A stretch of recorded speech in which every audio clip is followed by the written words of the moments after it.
he's heading back out to the theater. That's right. Going by himself, as usual. But that's okay, because I ain't got nothing else to do. I'm bored. I got $8 in my pocket. I got the AM matinee special.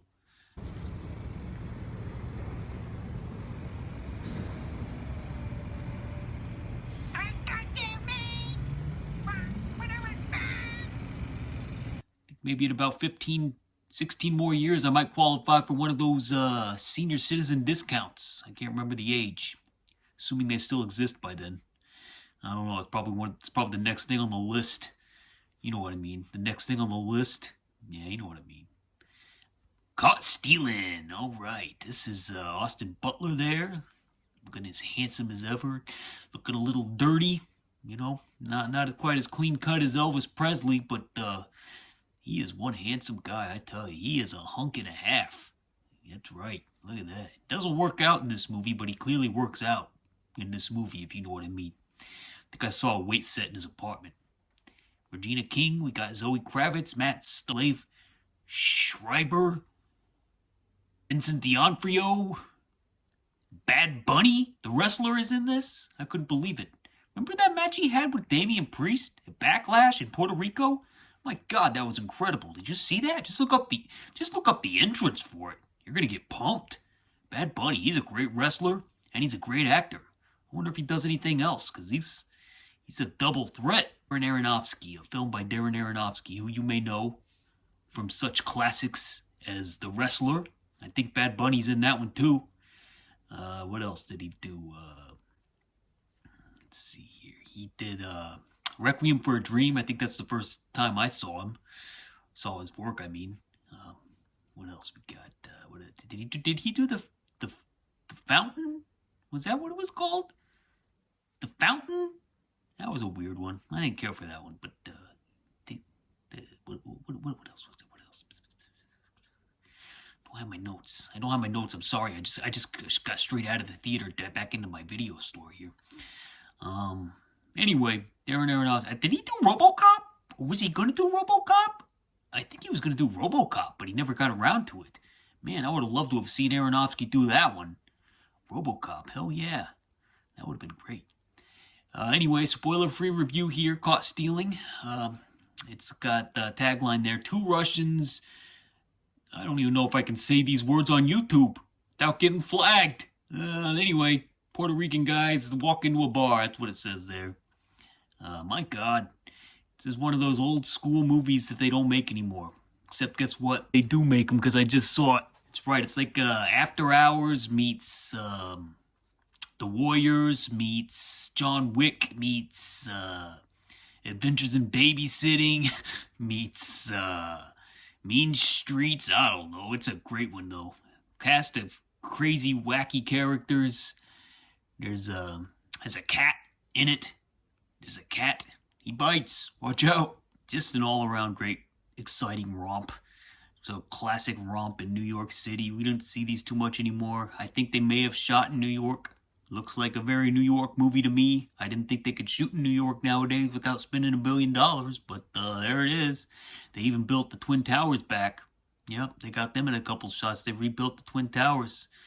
Super high budget, I guess. I don't know how they did that. Just a nice swift pace, thumping soundtrack. It's got some 90s tunes in there. You know, closing time. I think I heard that in there.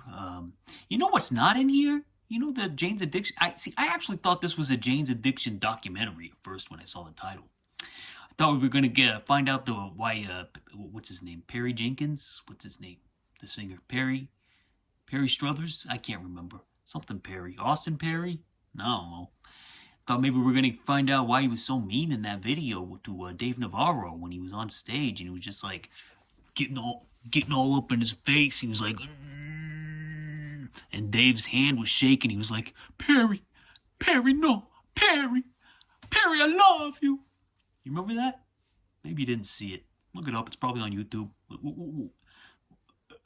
was I? I've lost my train of thought. I dug it. It was a ride. It was a fun ride. It was a blast, really. It was a blast. The kind you don't see too much anymore, especially in theaters. Oh, yeah, by the way, the cinematography, thumbs up. Thumbs up. I could do that, Roger and Siskel. I can say thumbs up to cinematography. I'm not giving it as my final rating, so please don't come after me. A thumbs up to the cinematography. Grainy. It's got that Aronofsky grain, the same kind used in The Wrestler. Not as much handheld action, but that's fine because I don't really like handheld action all that much unless it fits the purpose. Yeah, just solid all the way down instead of turtles. Solid all the way down from the top to the bottom. Just a very good film. I highly recommend it. Go see it. Go take a date. If not, if you don't want to take a date, just go by yourself. Go to an AM matinee like I did. $7. I was the only one in the theater. I was the only one there. Nobody else was there. Just me. Just Jeremy. Didn't have anybody to sit next to me. It was just an empty seat, which is fine by me. I don't like people. Lots of space. I just put my feet up in the chair ahead of me. Had to go to kind of the dumpier theater because the one that is close to my house was not showing any AM showings, and I really wanted to get it out of the way in the morning so that way I could, have my afternoon free to take care of my responsibilities, which I'm not going to get into. Not going to get into those, but anyway, really good. Like my final rating, 4 thumbs up. That's right. Not quite all of them, but pretty close to all of them. A second viewing, maybe 5. And again, when I say 4 thumbs up or 5 thumbs up or whatever, all that is just me rating this movie against other movies of its type. So maybe it's a 4-star film in the after hour genre. Maybe it's a classic in that genre. I don't know. Time will tell. The rating may raise at some point. But yeah, cost stealing. Thumbs up. I recommend. Okay, let's see. Next up, we got Super Vixens. That's a Russ Meyer joint. Russ Meyer joint from 1975. I don't know who's on the cover there. It's a attractive lady. She's got, I don't know what color her eyes are. Maybe, I don't know. Maybe red? She got red eyes? Can't really tell. Yeah, it says too much for one movie. Too much for one movie. Too much what? Feast on it. Feast on what? This is a cryptic poster. Super Vixens. Anyway, I watched the movie, and apparently Super Vixens is the name of a gas station. Yeah, that's right. Not the ladies in the movie.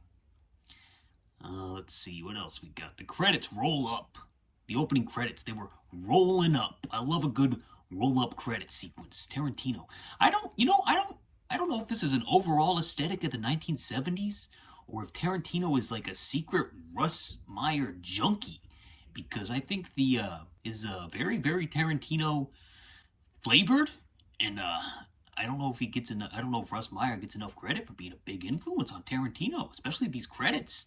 These credits rolling up is pure Tarantino, and I know he reviewed this for the season 1 of the Video Archives, his podcast, and I don't remember him saying Russ Meyer's a huge influence on him, but this is a Tarantino vibe, and let me tell you, if Tarantino were to make a movie like this, instead of these proportions that you see over here, we'd be seeing something along the lines of gigantic feet, just close-ups of feet every 5 seconds, because Russ Meyer is an unapologetic fetishist.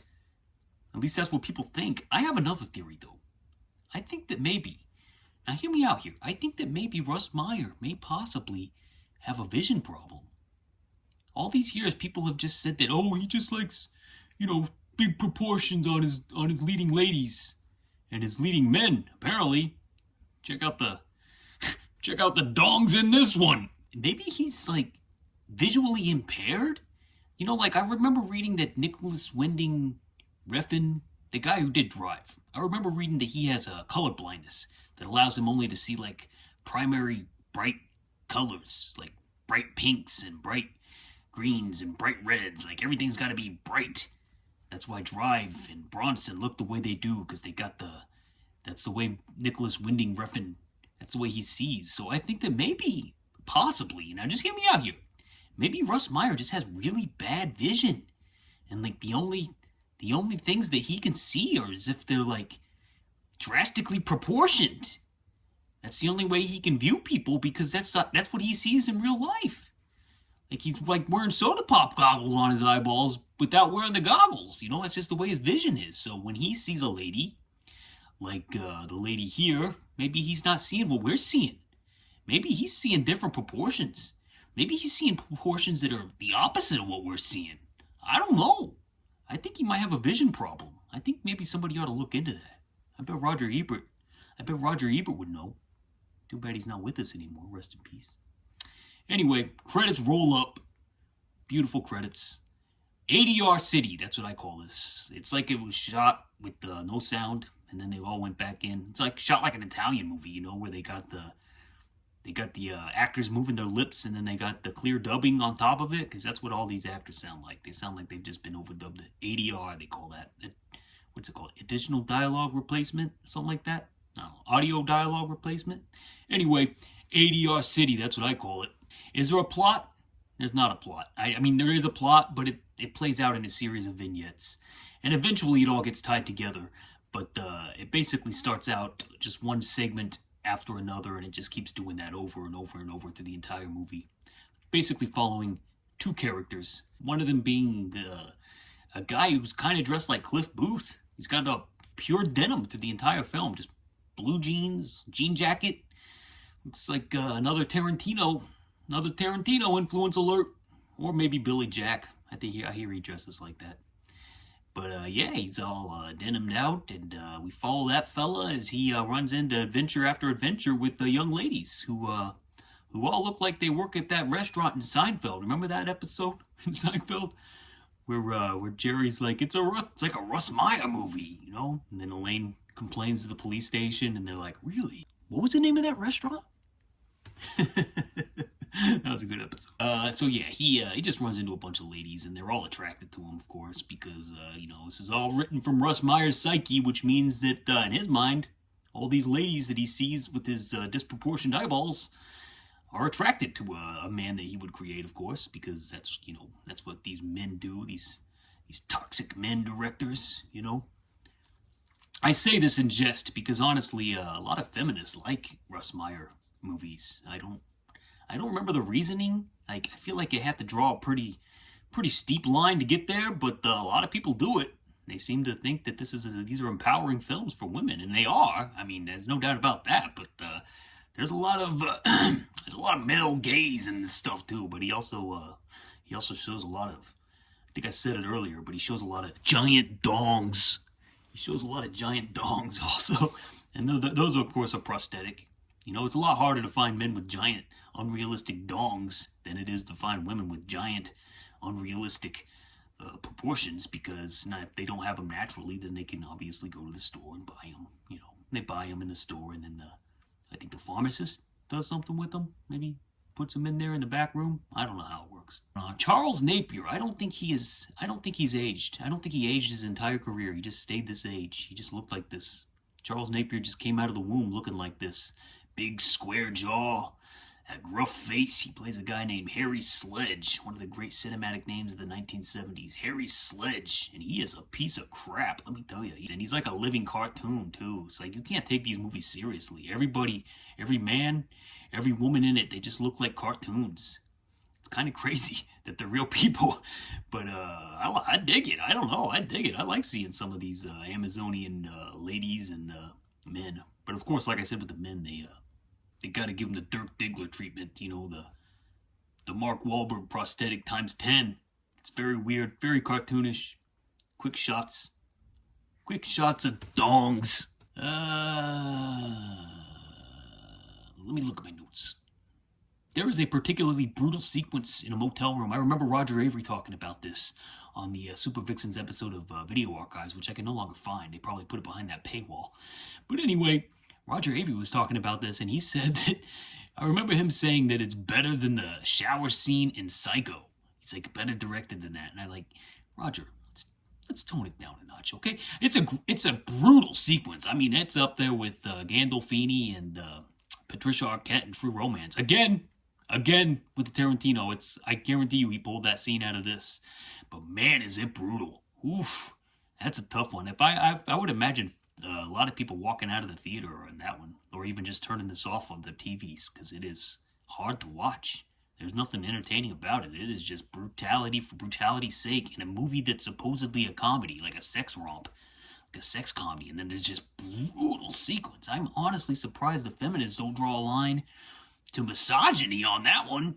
That's like a straight beeline. I don't know what you call it.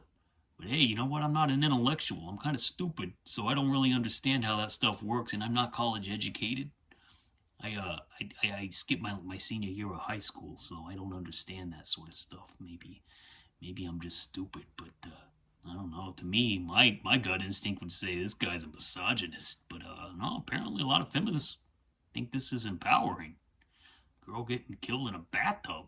But back to Roger Avery. I mean, that guy's got some questionable views, so I don't know if I trust him saying that this is better than the Hitchcock Psycho shower scene. I mean, he's got questionable views with a capital Q, if you get my drift. I think you do. Snakebite. We got a snakebite alert. Another Tarantino. I'm telling you. Tarantino, either he subconsciously or consciously cribbed a lot of stuff from these Russ Meyers. Snakebite in Kill Bill Volume 2 that kills Michael Madsen. The guy in this, the Cliff Booth fella, with the blue jeans. Although in one scene he's got shorty shorts on. But in most of the movie he's wearing long blue jeans and he gets a snake. Oh wait, no, he doesn't get the snake bite. I'm sorry. It's been a couple days. My brain. It's been a couple days. It's actually a fella from, a real pretty guy from beneath the Valley of the Dolls. He has just got an angelic Cillian Murphy style face, and he's the one that gets bitten by a snake. He picks up Cliff Booth as a hitchhiker. That's a good scene. He's got a girl with him, of course, and you know what that means. She starts rubbing his jeans, starts rubbing Cliff Booth's jeans. Ay, this Russ Meyer, I tell you, he's a horn dog. He is a horn dog and a half. The main character looks like Luke Wilson meets Cliff Booth. Did I say that already? Luke Wilson meets Cliff Booth with his hair, like, kind of combed down, like mine. I tried to do a tribute to him, but I'm kind of thinning up here. I'm kind of wondering if that's why my views aren't very high, because I got thinning hair. I'm thinking about doing something about that. Let me know in the comments. A series of vignettes involving women who want to jump his bones. They'll jump his bones. You know that one, that girl in the heavy metal parking lot. I'll jump his bones. There we go. I'll jump his bones. And the suspense in the last sequence is actually riveting. He's got him like in this cartoonish trap. This Charles Napier, Harry Sledge fella. He's got the main characters. He's got them in a cartoonish trap with dynamite, and kind of seeing how they get out of it. I don't know. It's exciting stuff. Russ Meyer is actually a very good filmmaker. Like, give him a budget, which they did with Beneath the Valley of the Dolls, and that's a good movie. I like that movie. Violent, but yeah, give him a good budget. He could go. He could go. Russ Myers, he's a true artist, I must say. For better or worse, that's him. That's him up there on the screen. But like I said, I think he might have some vision problems. I didn't even realize that, I think her name is Sherry Eubanks. She was the lead girl. She was the girl in the opening scene, and she plays like 3 different characters in this movie. I didn't realize she was the same girl as the last girl in the movie. So she is awesome. I mean, she was so good I didn't recognize that it was the same girl. She should have gotten an Oscar. I would have loved to. They should have given her an Oscar nomination just to get her to get up on the stage in front of the world and people be like, "Whoa, what is it? This is possible? What is this?" No, she's not one of the crazier ones. I think that's the farm girl on the poster there. My God, she is a horn dog and a half. Final rating, 3 thumbs up. Some people like this a lot. I think it's very, very culty. I think it's a huge influence on Tarantino. I think that it's worth watching if you can find it. Russ Meyer movies are tough to find sometimes. I found it.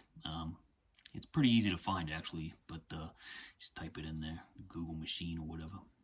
Anyway, that's it for Super Vixens. Jeremy's spoken. Godspeed. Peace and love. Over and out.